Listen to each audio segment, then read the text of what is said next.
Assalamualaikum warahmatullahi wabarakatuh. Salam dan bahagia.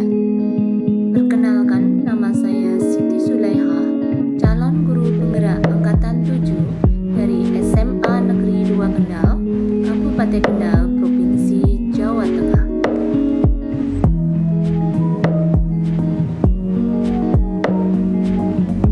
Untuk fasilitator saya, Ibu Tri Wuryani SPD MPD, dan untuk pengajar praktik saya, Ibu Nafisatullah SE. Rancangan tindakan aksi nyata.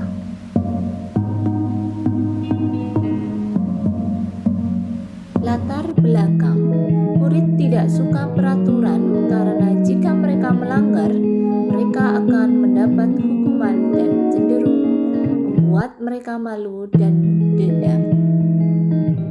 Tujuan aksi nyata ini adalah: 1. Menciptakan murid yang merdeka dan disiplin. 2.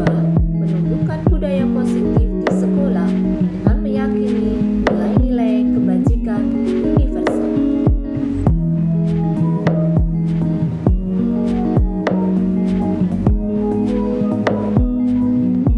Tolak ukur aksi nyata ini yaitu terbentuknya keyakinan kelas atau sekolah melalui kegiatan kesepakatan kelas atau sekolah yang dilakukan wali kelas atau sekolah dengan murid.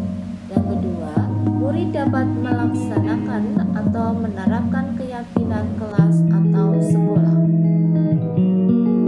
Langkah-langkah tindakan: 1. Menyampaikan kepada kepala sekolah pentingnya budaya positif di sekolah dan minta izin untuk mendiseminasikannya. Yang kedua, mendiseminasikan budaya positif ke rekan sejawat. Dan yang ketiga, merefleksi kegiatan diseminasi. Dukungan yang dibutuhkan: 1. Dukungan dari kepala sekolah, rekan sejawat, dan murid. 2. Sarana dan prasarana mengembangkan budaya positif di sekolah. 3. Peran serta orang tua atau wali murid untuk mengembangkan budaya positif dari rumah.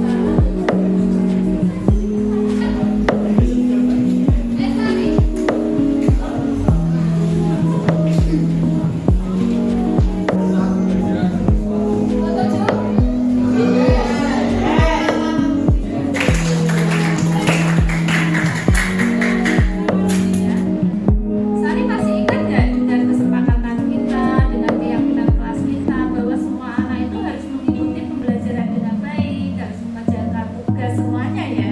Masih ingat nggak? Masih ingat. Nah, kira-kira kedepannya Sari mau bagaimana? Kalau saya diberi kesempatan lagi dan tugas-tugas dari Ica, insya Allah saya bisa. Nah, ya, besok harus lebih terbuka lagi ya. Misalkan tidak bisa ya ngomong terus terang, nggak apa-apa, tanya Ica, tanya teman-teman. Sari, terima kasih. Yang penting pesannya Ica, Sari harus semangat. Memberikan waktu buat mengerjakan tugas-tugas saya yang diberikan. Sekian dari saya. Terima kasih.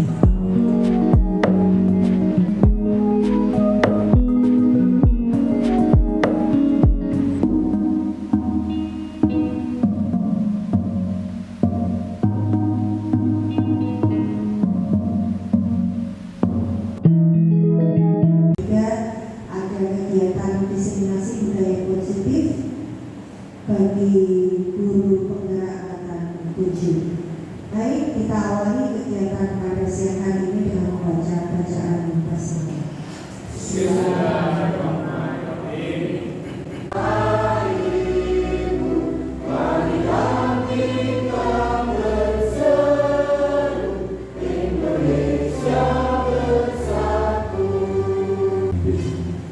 بالله من الشيطان الرجيم بسم الله الرحمن الرحيم الحمد لله رب العالمين والصلاة والسلام على أشرف الأنبياء والمرسلين وعلى آله وصحبه أجمعين.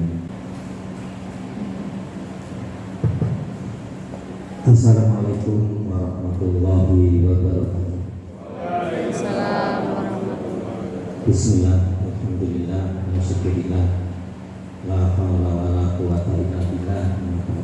Yang saya hormati Bu Ica, Bu Siti Nurhaliza, yang saya hormati Pak dan Pak Kadimun, Pak Humas, yang saya hormati Bapak Ibu Guru peserta kegiatan diseminasi. Pertama-tama puji syukur pada Allah hari ini bisa ketemu di ruangan ini dalam rangka kegiatan diseminasi pengembangan budaya positif ya, 2 Kendal. Bapak Ibu yang saya hormati, Assalamualaikum warahmatullahi wabarakatuh. Puji syukur kehadirat Tuhan Yang Maha Esa, Allah Subhanahu wa Ta'ala, yang telah memberikan kita karunia-Nya sehingga pada siang hari ini kita bisa berjumpa, berkumpul, bersaling silaturahmi dan menambah pengetahuan dan juga berbagi, sharing. Jadi mohon maaf Bapak Ibu, ini tidak saya menyampaikan sebenarnya diseminasi, tapi sharing. Nanti kita bisa berbagi apa saja yang sedang kita laksanakan pada kurikulum Merdeka ini. Selawat serta salam marilah kita haturkan ke junjungan kita Nabi besar Muhammad SAW yang nanti akan kita tunggu syafaatnya di yaumul qiyamah. Amin amin ya rabbal alamin. Bapak Ibu yang saya hormati, Ibu Bapak yang saya cintai, di sini saya adalah calon guru penggerak angkatan 7 dan nanti yang akan disusul oleh angkatannya Bu Wahyu juga. Semoga saja bisa melalui gelombang selanjutnya ya. Bukan gelombang cinta ya Bu Wahyu, tapi gelombang simulasi dan interview. Semoga saja nanti hingga nanti bisa berjuang juga seperti saya untuk SMA Negeri 2 Kendal. Bapak Ibu yang lainnya,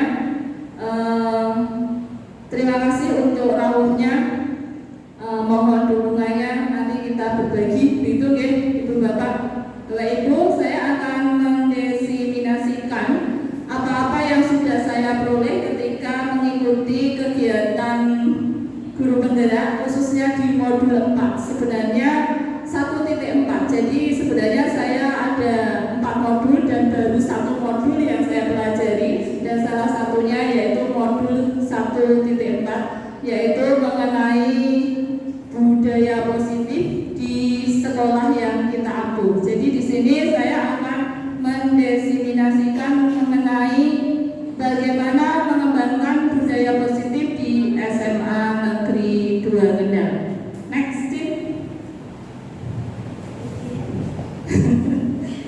Bapak Ibu, seperti jadi intinya saya itu sebenarnya mau tiru-tiru narasumber yang lainnya gitu. Setelah itu mau menyampaikan I'm nothing without my family and also my friend. Intinya kita itu emang apapun kondisinya kita berhak untuk bahagia. We deserve to be happy, especially when we supported by our family. Right, Mami Vita? Ya, keluarga is number 1. Ini keluarga saya ya. Nah, Bapak Ibu, untuk kesempatan ini nanti saya akan menyampaikan, kita akan membahas ada 6 poin yang akan kita bahas, yaitu yang pertama mengenai disiplin positif dan nilai-nilai kebajikan universal. Setelah itu mengenai teori motivasi intrinsik ekstrinsik, hukuman dan penghargaan. Dan yang terpenting yaitu mengenai keyakinan kelas.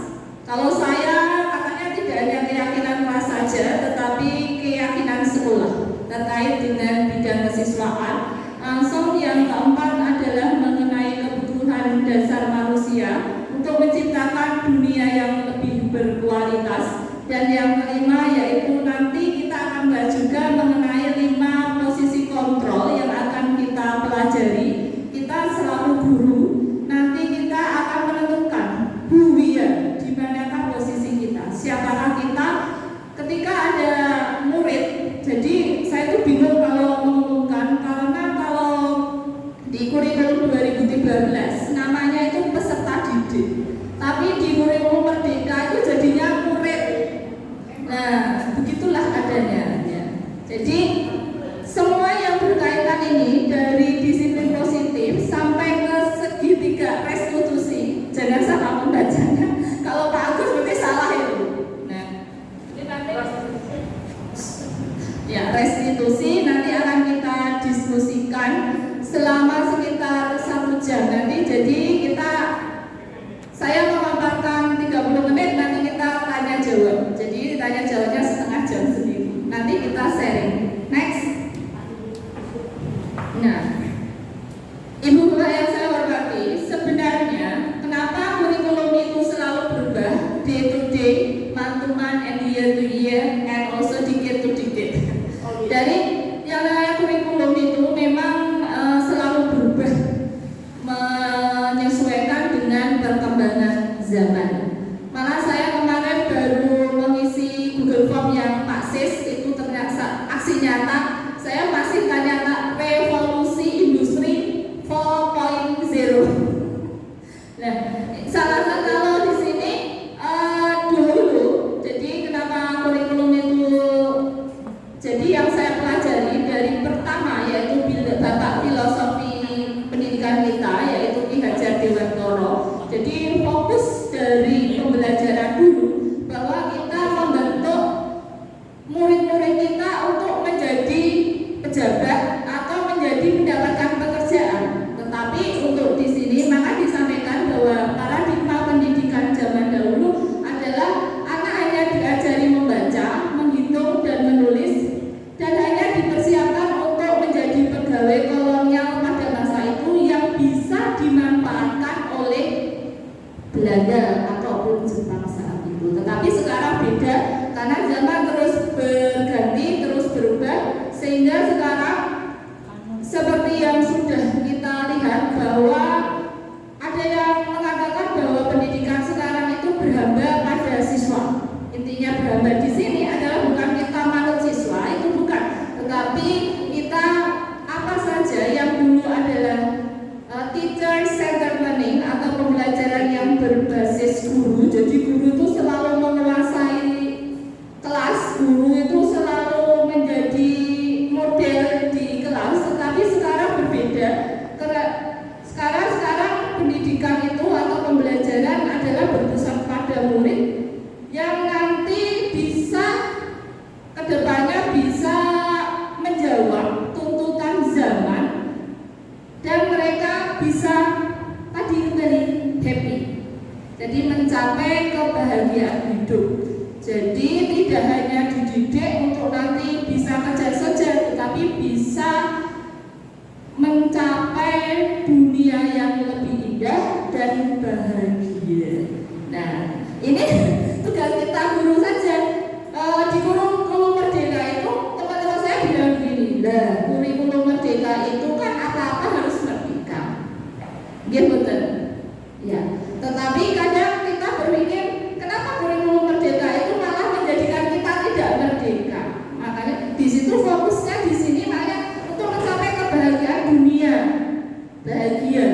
Jadi merdeka di sini murid-murid itu berhak berkembang sesuai dengan potensi dan minatnya, kita support. Jadi sebagai guru kita tidak menuntut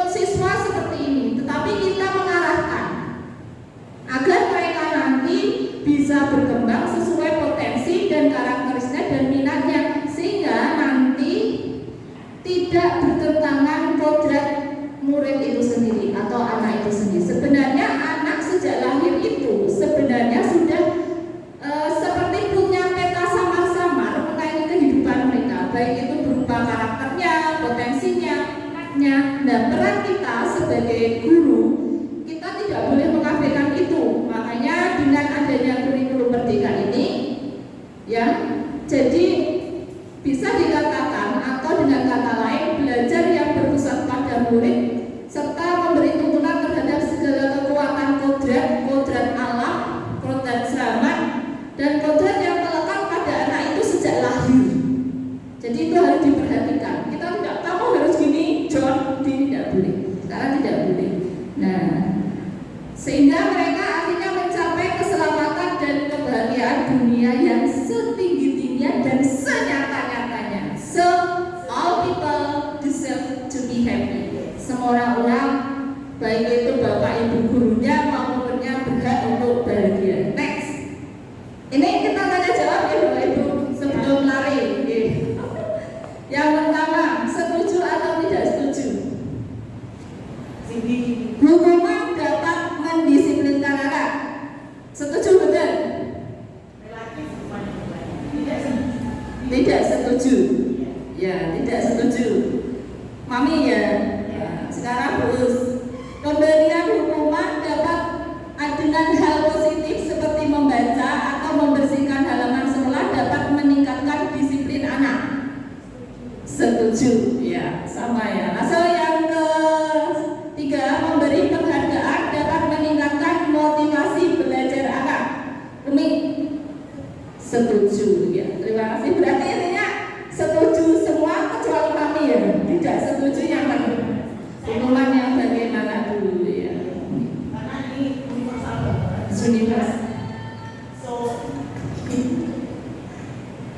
Ya, terima kasih waktu yang diberikan pada saya, kesempatan yang diberikan saya untuk menjelaskan apakah hukuman dapat mendisiplinkan anak. Itu adalah lihat dulu hukumannya, karena hukuman itu justru kadang-kadang akan menyebabkan anak jengkel, tidak disiplin. Bagaimana kita dapat mendisiplinkan anak tapi tidak dengan hukuman, ya. Jadi seorang guru, kita bukan zaman kolonial di mana kita harus memperlakukan anak sebagai objek, begitu, sebagai subjek atau objek. Jadi kita harus membuat anak itu merasa nyaman, ya, memanusiakan, menghargai harkat dan martabatnya sebagai anak, begitu. Ya, terima Saya kira kasih. itu ya. Kita lihat dulu hukumannya bagaimana. Hukuman, karena ini universal. Intinya hukuman itu tidak setuju ya, Mi? Iya. Oke. Hukuman karena ini universal banget nih. Terima kasih Mami, luar biasa. Tepuk tangan untuk Mami Endah. Next.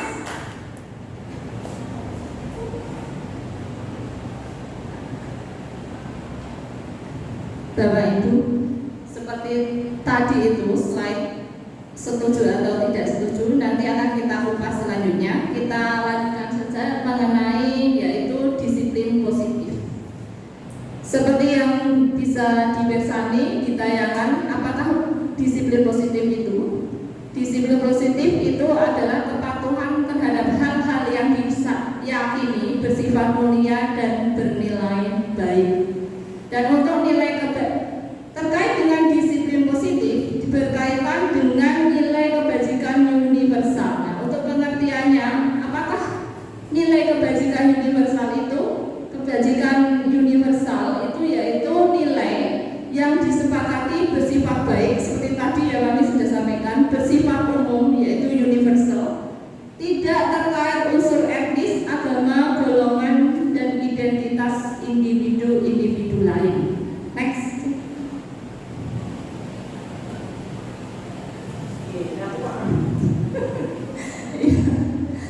Bapak Ibu, contoh nilai-nilai kebajikan universal yang biasa sering kita pakai di lingkungan sekolah, khususnya di SMA Negeri 2 Kendal, yaitu tolong menolong. Salah satunya kegiatan ini. Terima kasih untuk supporting tim yang sudah melaksanakan kegiatan ini. Tidak bisa saya sebutkan satu persatu. Langsung ya, tanggung jawab. Ini juga kita sudah menerapkan toleran, disiplin, jujur, dan mandiri. Katanya Mami Indah, mata uang di dunia yang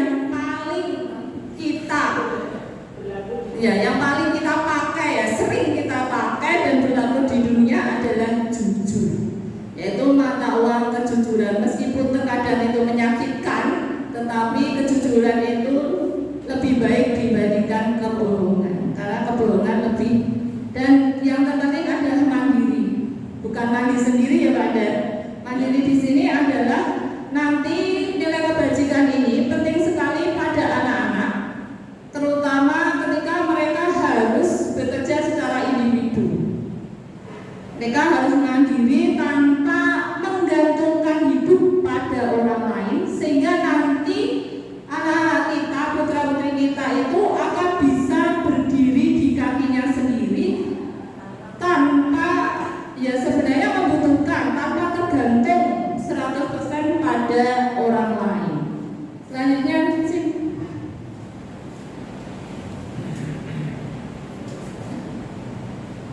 saya ambil saja karena kita adalah salah satu sekolah penggerak. Nah, nilai-nilai kebajikan yang akan kita pakai di sekolah kita yaitu adalah sesuai dengan profil pelajar Pancasila. Nanti Mami akan menyanyikan lagu profil pelajar Pancasila. Yang pertama, beriman bertakwa kepada Tuhan Yang Maha Esa dan berakhlak mulia. Kedua, mandiri. Yang ketiga, bernalar kritis. Yang keempat, berkebinekaan global, bergotong royong dan kreatif. Oke, tidak apa-apa nyanyi untuk refreshing.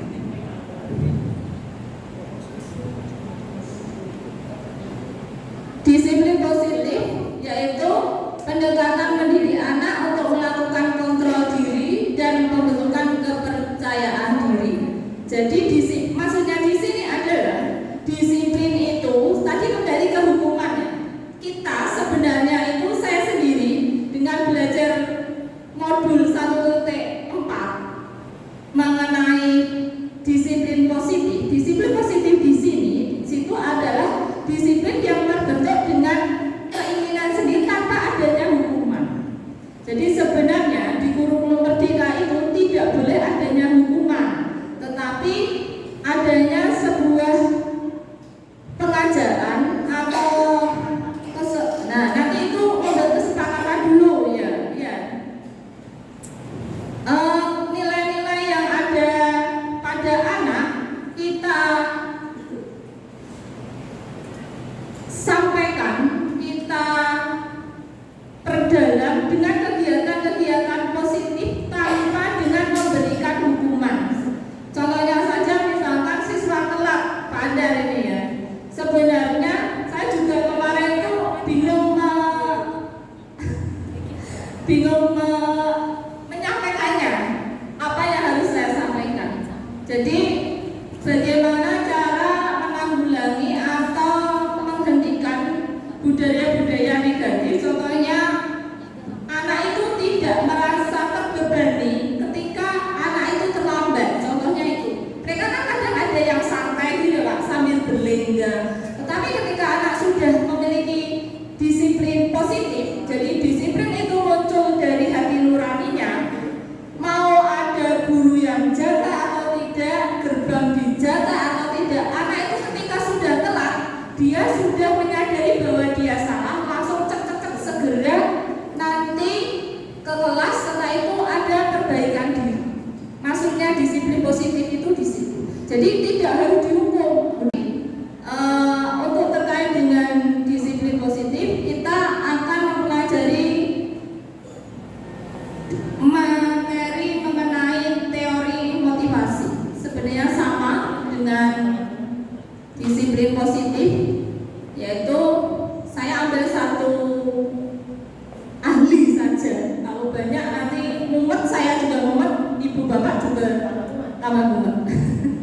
Yaitu mengenai Dian Goosen dalam bukunya Restructuring Structure School Discipline, cara membentuk disiplin yang ada di sekolah.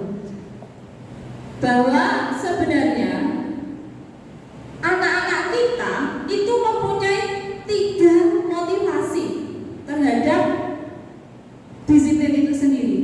Yang pertama, untuk menghindari ketidaknyamanan. Jadi dia disiplin itu biar gak ketemu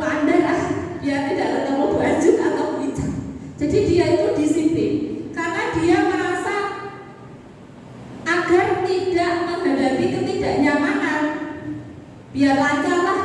Jadi bukan karena dia membutuhkan disiplin positif itu, tetapi motivasi dari dalamnya dia hanya menghindari ketidaknyamanan, nanti dipanggil, nanti menghabiskan waktu, nanti ini. Nah itu anak-anak sering seperti itu.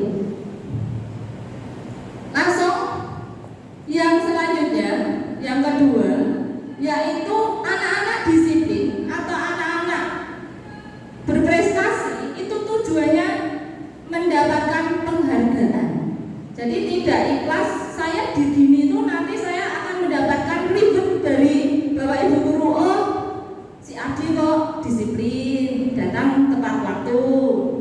Yang satunya lagi tidak mau seperti itu. Jadi sebenarnya mereka melakukan perbuatan yang baik, yaitu khususnya disiplin positif itu karena tujuannya adalah ingin mendapatkan penghargaan. Jadi satu, anak menghindari ketidaknyamanan. Dua, ingin mendapat penghargaan. Dan yang terakhir ini yang terbaik, tingkatan ketiga, kayak jarang ini di sekolah kita, yaitu untuk menghargai dirinya sendiri. Saya ini butuh seperti ini, muncul dari dalam diri anak-anak kita bahwa dia melakukan seperti itu, mereka melakukan seperti itu karena mereka sebenarnya mau menghargai dirinya sendiri, bukan mempunyai tendensi macam-macam. Contohnya biar tidak dihukum Pak Anda, Bu Ica, tidak disuruh orang tuanya hadir ke sekolah dan lain sebagainya. Next, jadi ada 3 jenis yang dalam ini yang sering dipakai. Nah, terkait dengan motivasi tadi, sebenarnya ada 2 jenis motivasi. Yang pertama yaitu intrinsik dan yang kedua adalah ekstrinsik. Nah, apa penjelasannya bisa kita lihat di halaman selanjutnya.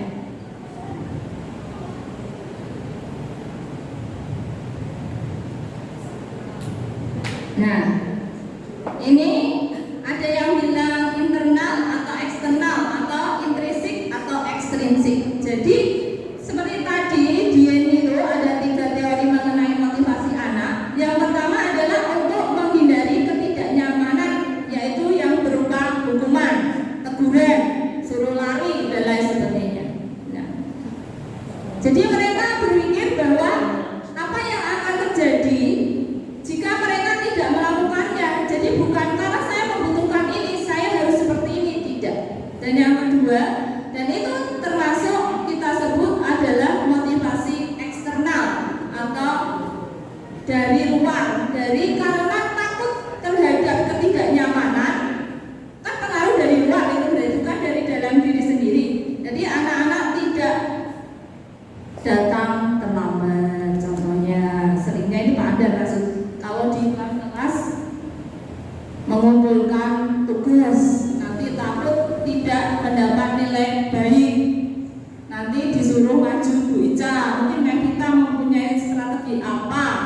Nah, Bu Us, contohnya kalau misalkan ada anak melanggar kesepakatan kelas, misalkan tidur jam pelajaran, itu diapakan kira-kira? Disuruh melek, cuci muka. Nah, itu termasuk tidak hukuman, itu bagus ternyata, itu adalah konsekuensi. Jadi yang nanya kalau hukuman contohnya lari atau nanti disuruh nyapu ruangan misalkan, dan lain yang tidak ada kaitannya dengan pembelajaran itu sendiri. Dan yang kedua, seperti tadi, motivasi eksternal, yaitu untuk mendapatkan imbalan dari orang lain.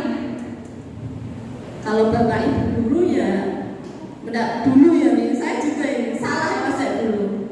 Ingin mendapatkan nilai terbaik di ujian nasional sampai direwangi ngelesin kan?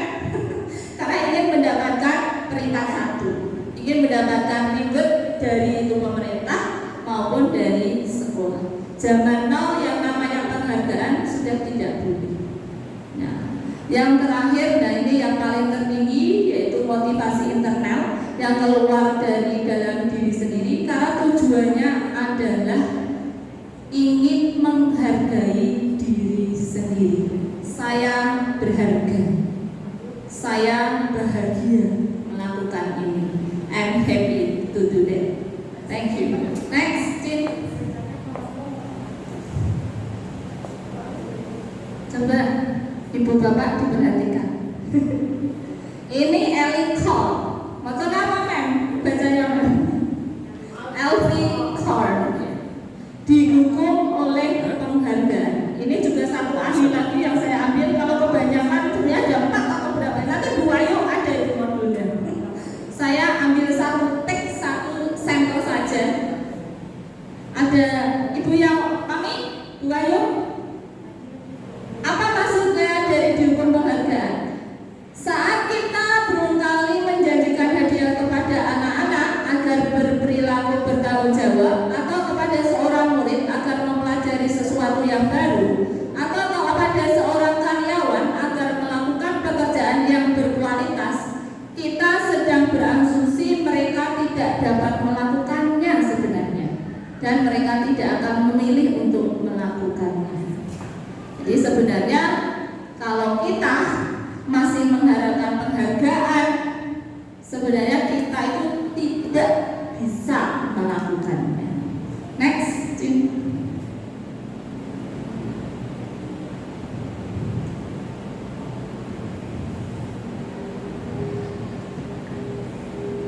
Ibu bapak, ini rangkuman dari saya dari pembelajaran budaya positif, yaitu bentuk-bentuk kegiatan kebajikan yang bisa kita lakukan untuk memberikan apresiasi atau pengakuan, bukan hukuman maupun penghargaan kepada anak didik kita. Yang pertama yaitu beri pengakuan secara khusus. 2. Beri pengakuan secara pribadi. 3. Beri pengakuan kepada semua murid secara bergantian. Yang keempat, beri pengakuan secara konsisten, yaitu terus-menerus ya, beri konsisten sama maksudnya. Dan yang kelima, yaitu kita selalu fokus pada proses memperbaiki motivasi anak itu sendiri. Tidak boleh menyerah, meskipun kadang saya juga menyerah. Ya. Terima kasih. Next. Loh, kok balik lagi, Cik? Mundur. Next, back.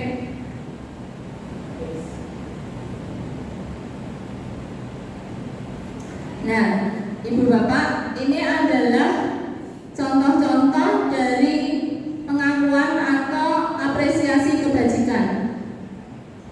Jadi sebenarnya anak-anak itu tidak hanya sekedar membutuhkan yang namanya penghargaan berupa uang, hadiah, kecuali money oriented atau reward oriented. Ini, nah itu guru juga sama. Nah ini kita nanti akan PR besar, big question, itu bagaimana bisa menciptakan anak-anak itu tidak mengharapkan penghargaan ataupun harus dihukum. Tetapi mereka dengan tersenyum saja, mereka sudah paham bahwa mereka itu salah. Itu PR juga buat saya. Karena kalau saya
tidak perlu nanti saya kasih uang ya, kamu kok jujur. Tidak perlu.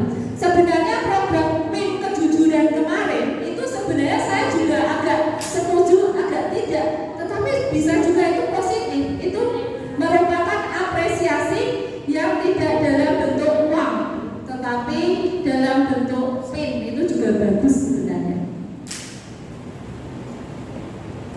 Wis tekan kita Cik. Alhamdulillah.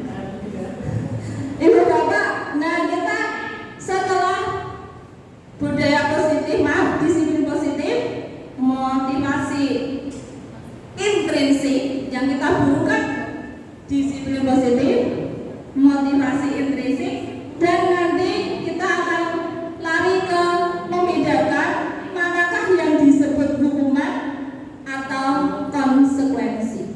Kalau hukuman di kurikulum Merdeka itu diharuskan malah tidak boleh dipakai sekarang.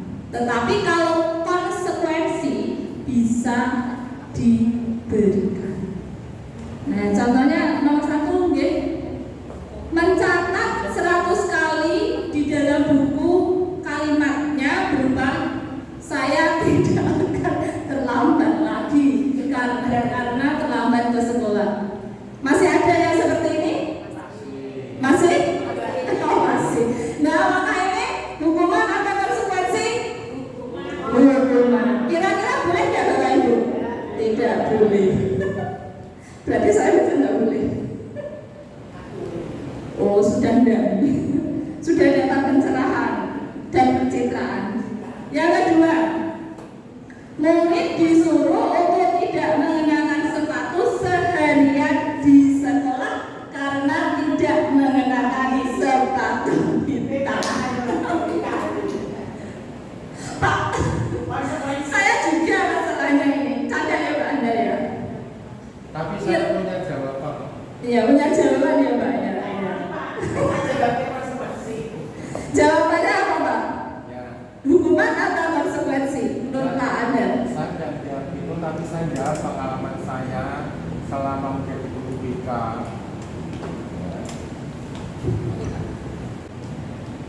Perbedaan hukuman dan konsekuensi. Hukuman, Ibu, ini kita pelajari sesuatu yang menyakitkan harus terjadi. Jadi sebenarnya menurut psikologisnya bahwa hukuman itu adalah sesuatu yang menyakitkan, tapi harus terjadi. Sedangkan konsekuensi itu tidak menyakitkan sebenarnya. Mereka belajar untuk bertanggung jawab dan itu harus dilakukan, harus terjadi. Yang kedua, hukuman membuat anak sakit fisik maupun hati untuk jangka waktu panjang atau lama. Sedangkan konsekuensi membuat anak merasa tidak nyaman dalam jangka waktu pendek, tetapi menjadi tanggung jawab. Kayak saya kelas berapa ini? Sudah tahu. Kita kalau nggak punya PR, ngerjain PR, konsekuensinya gimana? Maju ke depan membahas soal. Jadi belum sudah siap maju dulu. Saya nggak buat soal, saya maju. Karena dia merasa sudah tahu jawab apa yang akan saya terima ketika saya tidak seperti ini. Jadi ada beberapa anak yang sudah berhasil, tetapi rata-rata di sekolah kita tidak berhasil. Makanya ini di mana-mana itu menciptakan ini loh, budaya positif seperti itu memang menjadi PR, makanya harus didiseminasikan ke teman-teman. Asal anak membenci kedisiplinan, anak akan menghargai disiplin. Mendorong anak menyakiti diri sendiri. Untuk yang konsekuensi, mendorong anak agar mudah menyesuaikan diri.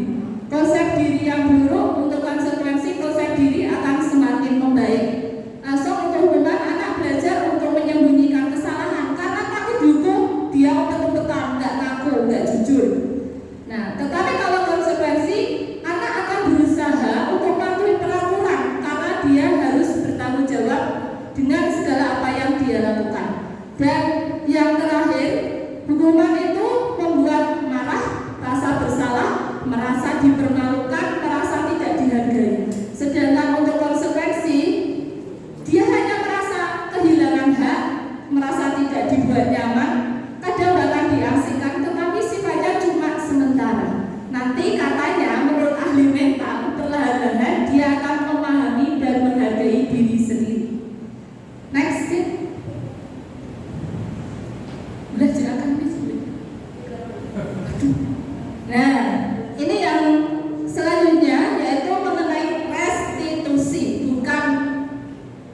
jangan salah baca. Apakah restitusi itu?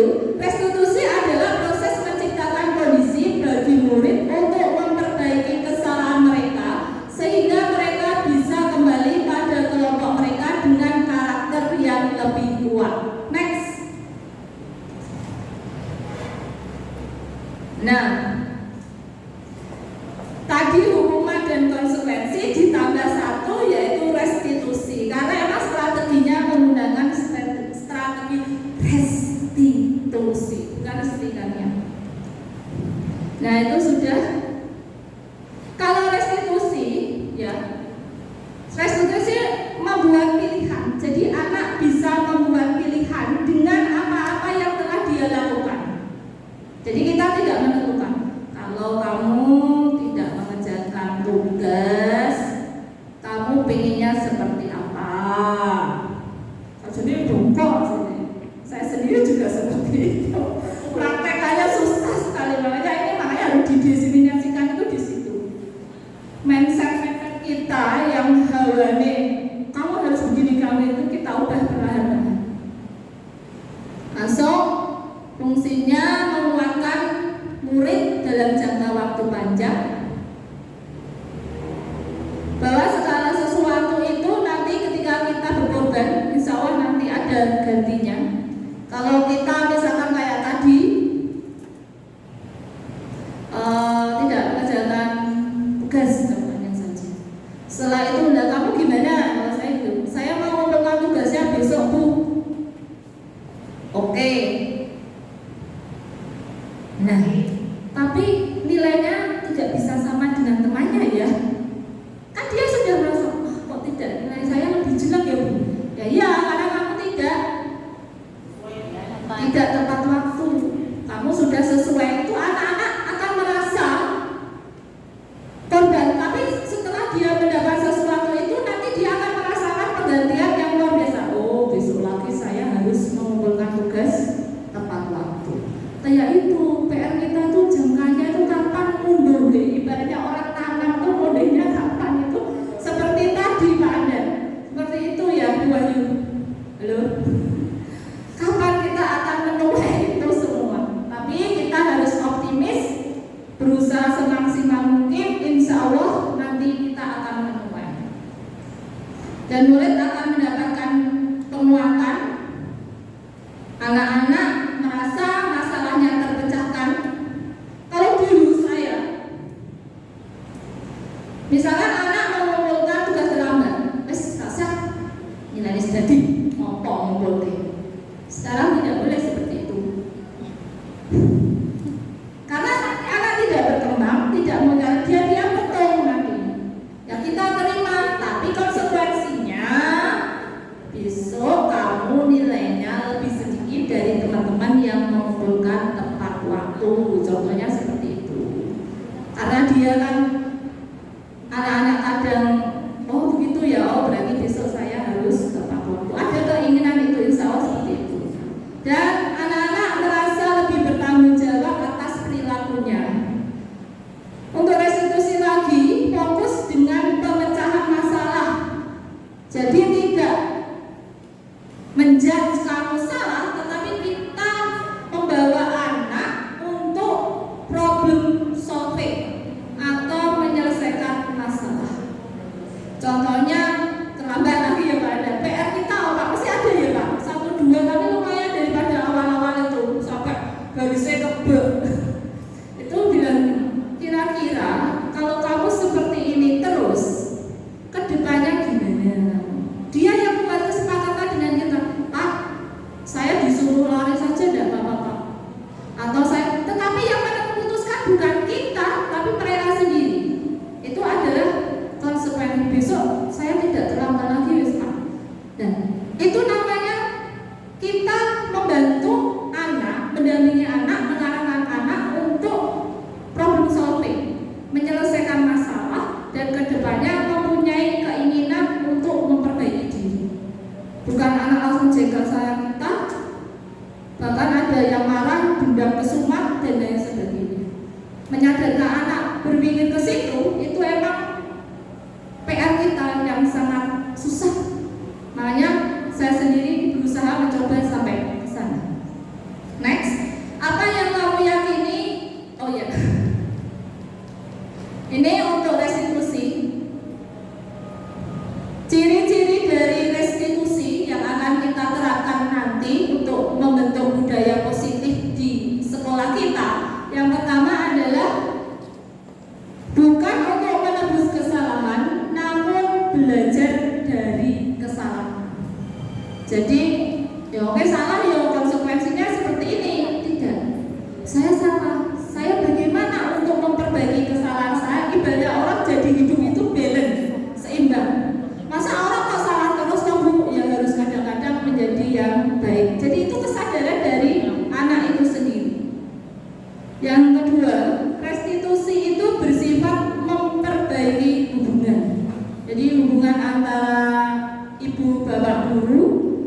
dengan muridnya, bahkan mungkin kalau larinya kepala sekolah itu dengan anak buahnya.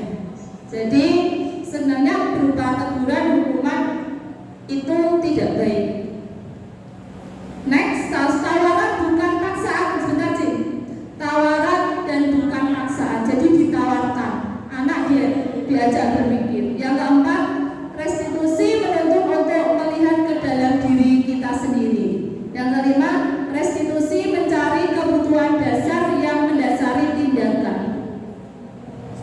Nah, maksudnya di sini adalah ketika anak melakukan sebuah pelanggaran, contohnya saja tadi tidak mengumpulkan tugas, sebenarnya ada satu bahkan dua kebutuhan yang tidak terpenuhi. Contohnya saya menuntut anak membuat video menggunakan Canva, anak itu tidak membuat. Saya yakin di balik itu dia mempunyai satu kebutuhan yang tidak dicukupi oleh mereka. Mungkin tidak punya laptop, mungkin tidak punya uang, tidak punya duit, tidak bisa. Jadi ada satu kesenjangan kebutuhan yang tidak bisa terpenuhi. Yang keenam, restitusi diri adalah cara yang paling baik. Jadi melakukan pengembangan diri sendiri itu adalah cara yang lebih baik daripada diberi hukuman. Ketujuh, restitusi fokus pada karakter bukan tindakan. Semua yang kita lakukan untuk mengantarkan anak, untuk anak berpikir what we plan, what we earn. Apa yang kita lakukan itulah yang akan kita petik. Itu emang susah sekali. Nah nanti ketika kita bisa mengaplikasikannya, mengembangkan di murid-murid kita, murid-murid kita karakternya itu nanti perlahan-lahan akan berkembang. Jadi lebih dewasa. Dan yang kedelapan, restitusi fokus pada solusi. Jadi kembali lagi tadi problem solving. Yang kesembilan, restitusi mengembalikan murid yang berbuat salah. Mengembalikan murid yang berbuat salah menjadi berbuat benar. Next. Nah, Mami mau nyanyi Mami? Nyanyi? Dong ngantuk nih dong. Langsung aja, keyakinan keras. Bisa kalau Pak Andar itu tidak keras ya Pak Andar dengan saya. Bisa keyakinan sekolah. Makanya di sini tata tertib itu dikoreksi sama Pak Utomo. Sekarang tidak boleh tata tertib ya Bu Putri ya. Namanya kesepakatan. Kalau dalam kurikulum merdeka namanya keyakinan. Jadi saling meyakini. Jadi tidak boleh yang namanya hukuman. Kemarin yang jadi editor saya Bu Putri itu. Karena tidak boleh di kurikulum merdeka kata hukuman, kata sanksi itu tidak boleh ya Putri. Adanya kesepakatan. Ya kalau kamu nggak begini ya kesepakatannya kamu jadi arahnya katanya bottom up. Bottom up di sini adalah anak-anak membuat kesepakatan, kita menyetujui. Jadi bukan guru yang membuat kesepakatan, bukan guru. Bagaimana nanti kita sepakati. Jadi anak-anak memberi masukan. Oh tidak boleh terlambat, tulis. Oh tidak boleh merokok. Oh jadi larinya. Ibu bapak yang saya hormati, sampailah kita ke pembahasan yang selanjutnya yaitu mengenai segitiga restitusi. Yang pertama yaitu yang hijau. Jadi kita membacanya dari sana. Langkah yang pertama yaitu menstabilkan identitas. Yang kedua validasi kebutuhan. Dan yang terakhir yaitu menanyakan keyakinan. Next.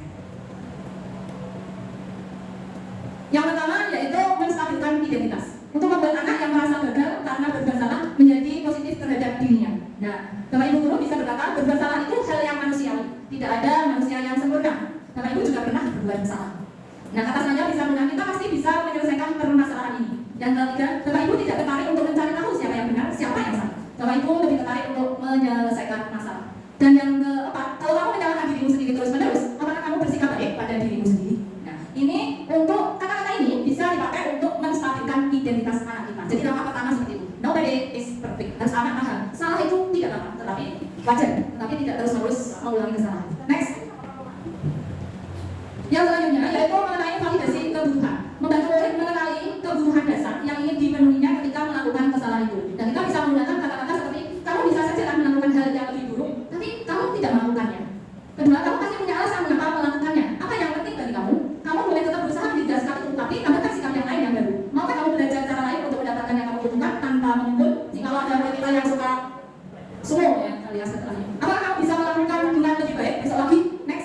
Ini yang langkah terakhir, yaitu menanyakan keyakinan. Anak melihat kesalahannya dihubungkan dengan norma sosial dan nilai-nilai yang mendasari manusia berinteraksi dengan orang lain. Nah, kita bisa menggunakan kata-kata seperti apa nilai yang kita percaya di kelas dan sekolah kita. Nah, karena tadi sebenarnya pertama kita udah keyakinan itu dulu, bisa keyakinan kelas. Kalau ada keyakinan sekolah, yaitu harus ya dari bottom up tadi. Kelas yang ideal itu seperti apa sih? Kamu ingin jadi anak seperti apa ya?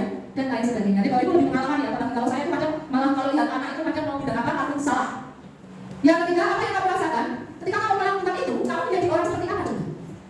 Ya bu, saya ternyata tidak tahu jawab. Saya sudah mempraktekannya di kelas saya, di kelas 22, dan hasilnya berhasil untuk beberapa orang saja. Makanya ini masih PR besar buat saya pribadi, dan mungkin nanti juga kita berjuang bersama untuk anak didik kita atau murid kita. Next. Ini ada permainan, mami itu ya, belajar ya. Ini permainan saja, coba lihat bukan. Ibu bapak, ketika kita sudah mempunyai makna hidup tersendiri mengenai disiplin positif, langsung mengenai motivasi intrinsik, langsung mengenai kesepakatan kelas maupun sekolah yang nanti akan menjadi keyakinan kelas atau sekolah, mesti kita akan terus melakukan hal itu terus-menerus tanpa henti. Mari kita bermain coba dan buka. Di sini ada kasus yaitu Anda dan teman Anda akan melakukan kegiatan coba dan buka.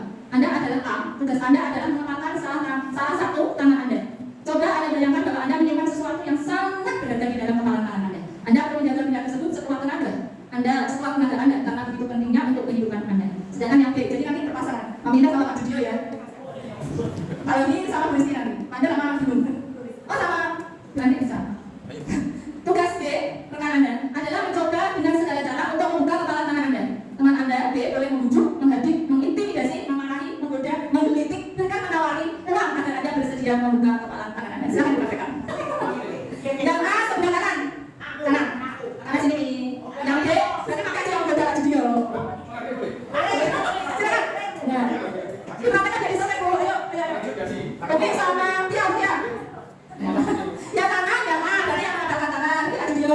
Yang B itu yang menggoda, sehingga Pak Judio harus membuka tangan. Gitu. Bagaimana caranya? Ini sama kasih cinta loh. Contohnya. Ayo, Bro. Oke, kalau boleh. Sama berarti. Nah, next Pak Jano. Iya. Pak Jano, next.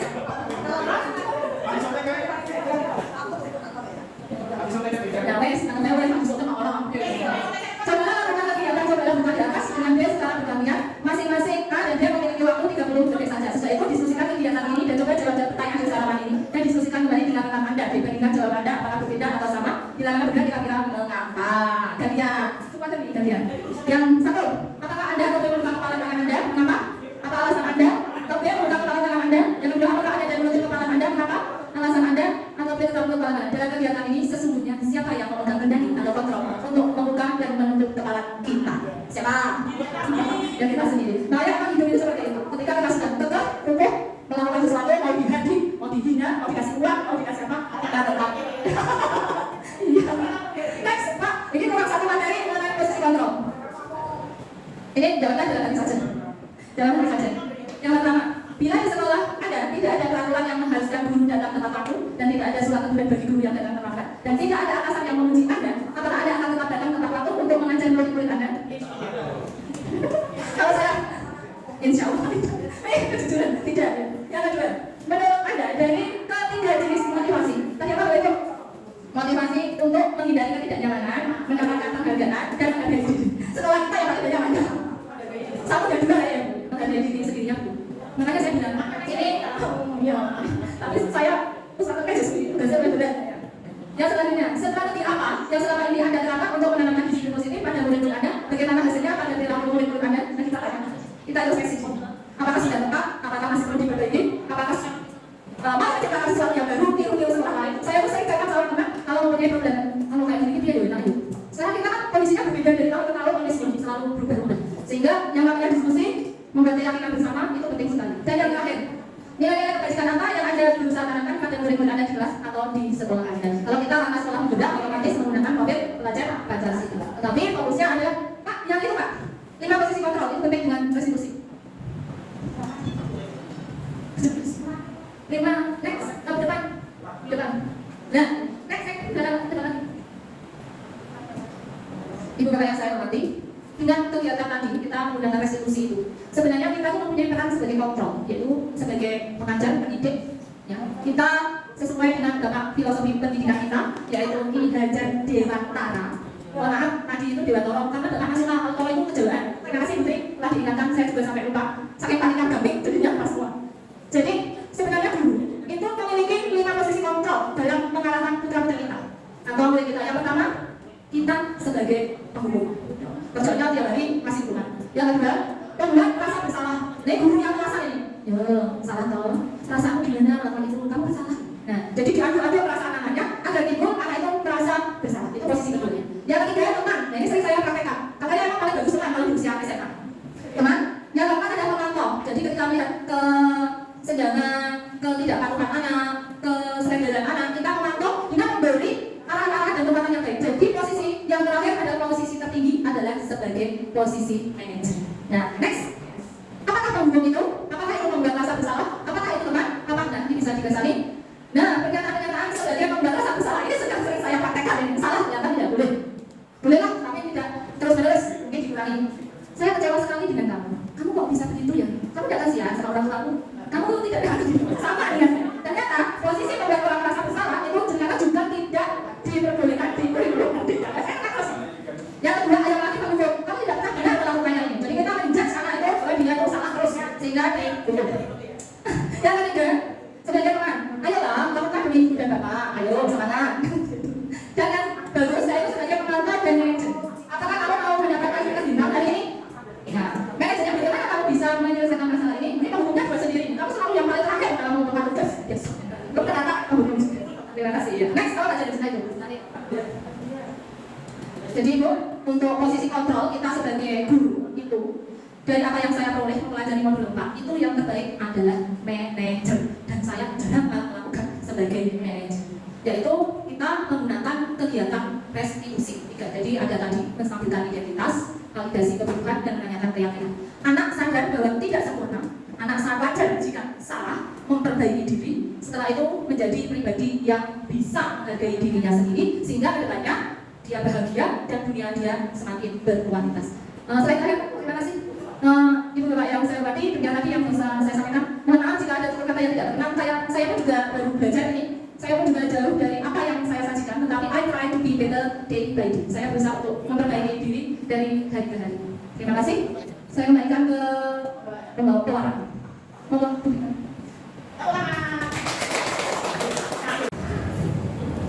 Oke, terima kasih atas waktunya yang telah diberikan kepada saya. Tadi sudah dijelaskan oleh narasumber terkait dengan budaya disiplin di sekolah SMA Negeri 2 Binaan. Memang kalau kita cermati memang sangat luar biasa sekali, sangat tinggi sekali. Namun dari itu tentu kita juga harus lihat secara utuh bahwa disiplin itu memang harus ada, tetapi pada kenyataannya bahwa disiplin itu memang sulit sekali untuk ditegakkan, walaupun Bapak Ibu guru di dalam kesehariannya itu selalu membimbing, mengarahkan dan sebagainya, termasuk di dalamnya juga ada tata tertib. Namun dari itu tentu ada yang saya tanyakan dalam hal ini, bagaimana di dalam kita menyusun kesepakatan, karena tadi tata tertib katanya tidak baik di dalam kurikulum ini. Jadi yang ada kesepakatan, kemudian ada keyakinan yang harusnya adalah dari bawah. Nah, yang saya tanyakan terkait dengan budaya disiplin, bagaimana menyusun kesepakatan kelas atau sekolah yang baik sehingga hal ini nanti bisa terlaksana atau bisa terrealisasi, khususnya adalah di SMA di 2 Binaan. Terima kasih. Itu pertanyaan saya. Mohon untuk bisa diperjelaskan atau bisa diperjelas pertanyaan ini. Terima kasih. Terima kasih. Yang kedua sebelum dijawab 121 ya. Silakan Gus. Terima kasih atas waktunya.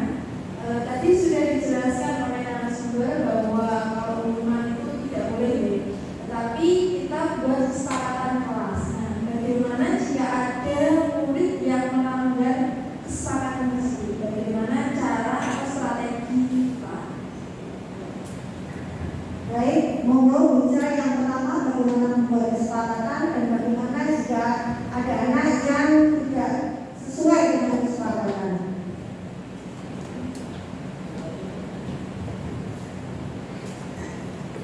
Terima kasih untuk pertanyaannya, Pak Julio. Saya punya Pak Julio dulu nih. Tadi bagaimana kita membuat kesepakatan kelas? Seperti tadi telah disampaikan bahwa di sini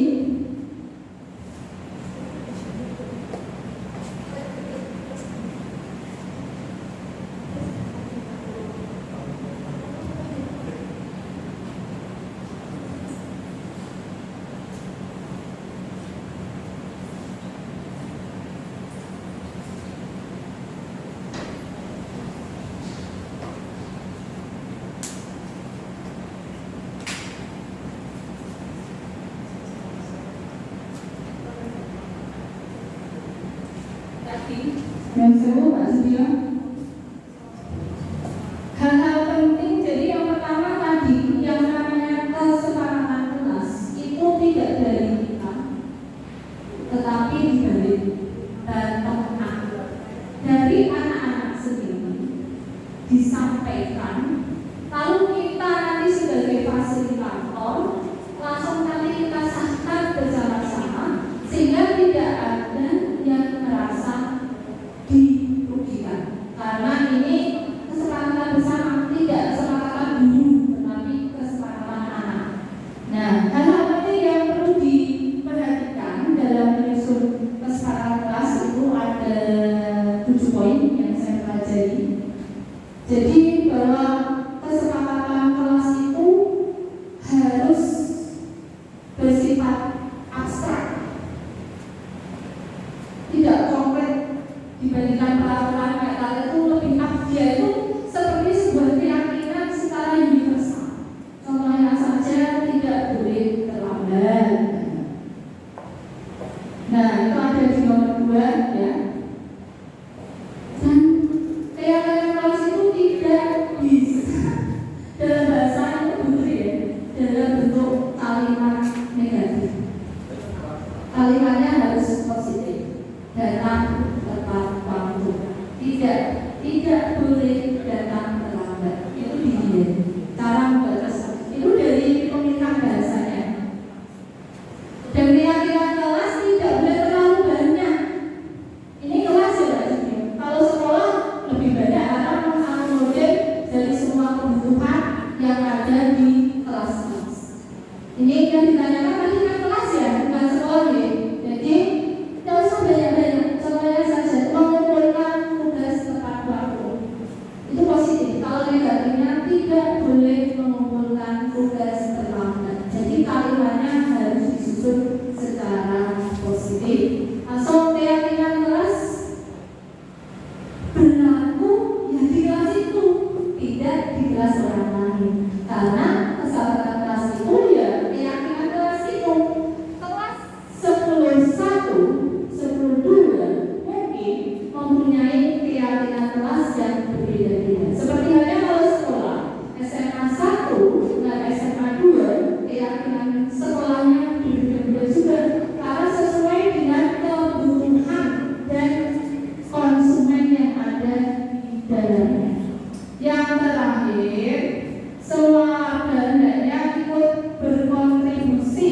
Jadi makanya tadi saya katakan bahwa yang namanya penyusunan keyakinan kelas itu tidak boleh up button, tetapi button up. Jadi semua harus terlibat. Kalau anaknya diam, ya itu masalah. Kenapa? Kemarin diam, tidak disampaikan. Itu mungkin bisa memuaskan. Kalau kurang puas bisa di lain waktu. Dipuaskan yang lain. Untuk Bu Usama ya, tadi itu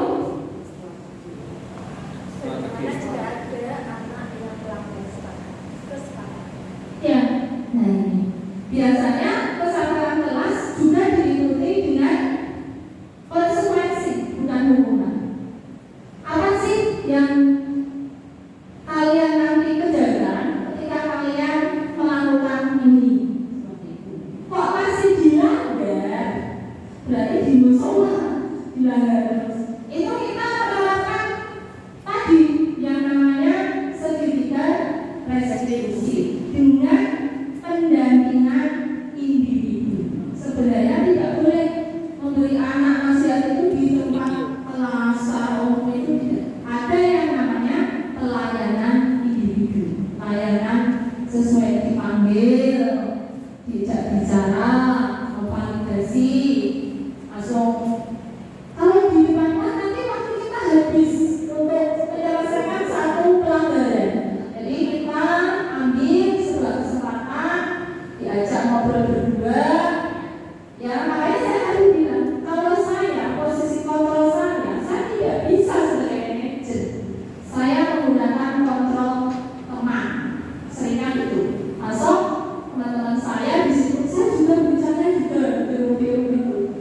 Betul, tidak apa. Memang usia-usia anak SMA, posisi kontrol kita pada mereka ketika mereka melakukan sebuah pelanggaran itu memang paling bagus yang pemantau dan manajer. Teman itu nanti anak mengabaikan kita, tetapi anak itu sekarang kalau dikasih malah benar-benar, malah jengkel, malah bikin sakit hati.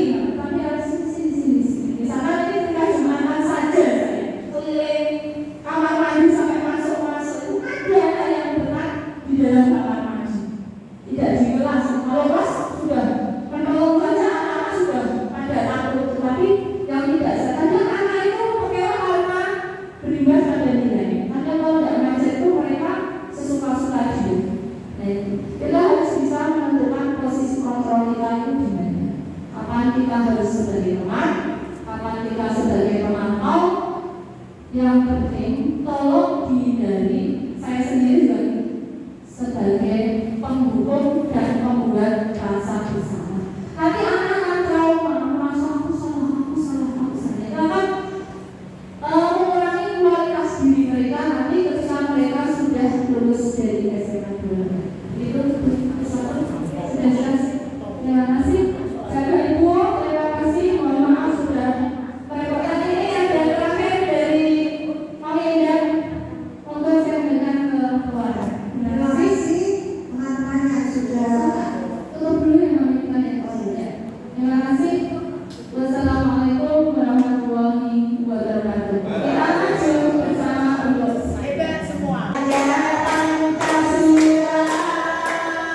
beriman dan bertakwa pada Tuhan yang Maha Esa dan berakhlak mulia, kebinekaan berat, gotong royong dan mandiri, bernama Idris dan kreatif, itulah profil kita ya. Terima kasih atas waktu yang diberikan pada saya. Assalamualaikum warahmatullahi wabarakatuh. Salam, Om Swastiastu, Namo Buddhaya, salam kebajikan. Terima kasih sekali lagi saya ucapkan kepada Ibu Siti Zulaikha yang telah berkenan memberikan paparan kepada saya dan teman-teman semua. Perkenalkan, nama saya Indah Siukari sebagai guru ekonomi SMA Negeri 2 Kendal. Setelah saya mengikuti destinasi tentang pengembangan budaya positif di SMA Negeri 2 Kendal sangat luar biasa, kami menjadi lebih tahu, lebih jelas mengubah paradigma lama ke paradigma baru, bagaimana kita memperlakukan siswa tidak selalu dengan hukuman, tidak selalu dengan konsekuensi, tetapi dengan restitusi. Semoga dengan apa yang disampaikan oleh Ibu Siti Zulaikha ini akan membawa inspirasi-inspirasi baru untuk teman-teman kita dalam menyampaikan pembelajaran beserta bagaimana dia memperlakukan siswa atau murid tidak sebagai objek tetapi sebagai subjek. Bagaimana membuat siswa tetap bahagia, membuat siswa tetap senang dan tidak terbebani. Jangan sekali-kali kita menghukum pada siswa. Buat kesepakatan, buat keyakinan sehingga siswa merasa dimanusiakan. Terima kasih sekali lagi atas kesempatan ini semoga di hari-hari lain Bu Ica, panggilan akrab dari Ibu Siti Zulaika, SPD MSI, bisa membagikan ilmunya lagi di kesempatan yang berikutnya. Sekali lagi terima kasih saya sampaikan kepada Ibu Siti Zulaika, SPD MSI. Semoga apa yang diberikan ini akan membawa manfaat yang baik, membawa dampak positif untuk putra-putri kita tercinta. Terima kasih. Salam bahagia. Wassalamualaikum warahmatullahi wabarakatuh. Assalamualaikum warahmatullahi wabarakatuh. Ya, perkenalkan saya Wahyu Sri Sulistiani. Saya akan merefleksikan kegiatan hari ini. Terima kasih sekali pemaparannya Ibu Ica, Bu Siti Zulaika. Untuk refleksi hari ini, saya jadi semakin tahu bahwa paradigma kurikulum baru itu kita tidak menjadikan siswa sebagai orang yang terbebani dengan materi, tapi menjadikan murid itu orang yang bahagia, di mana kita sebagai guru harus mampu menciptakan pembelajaran yang student center, bukan lagi teacher center. Kemudian ada kesepakatan kelas yang sudah sedikit saya ikuti, saya laksanakan, dan pemaparan lainnya insya Allah akan saya ikuti, menjadikan siswa pembiasaan disiplin positif yang tidak mungkin saya lakukan sendiri, tapi kita bisa melakukan dengan Bapak Ibu guru semuanya. Demikian refleksi dari saya. Wassalamualaikum warahmatullahi wabarakatuh. Rencana perbaikan untuk implementasi ke depan. 1. Menganalisa kebermanfaatan hasil diseminasi terhadap semua warga sekolah. 2. Melakukan evaluasi dan refleksi secara berkala. 3. Meningkatkan kolaborasi dan koordinasi dengan semua warga sekolah. 4. Melibatkan orang tua atau wali murid dalam penerapan budaya positif di rumah. 5. Selalu berupaya mengembangkan diri dan terus berinovasi untuk mengembangkan budaya positif di sekolah.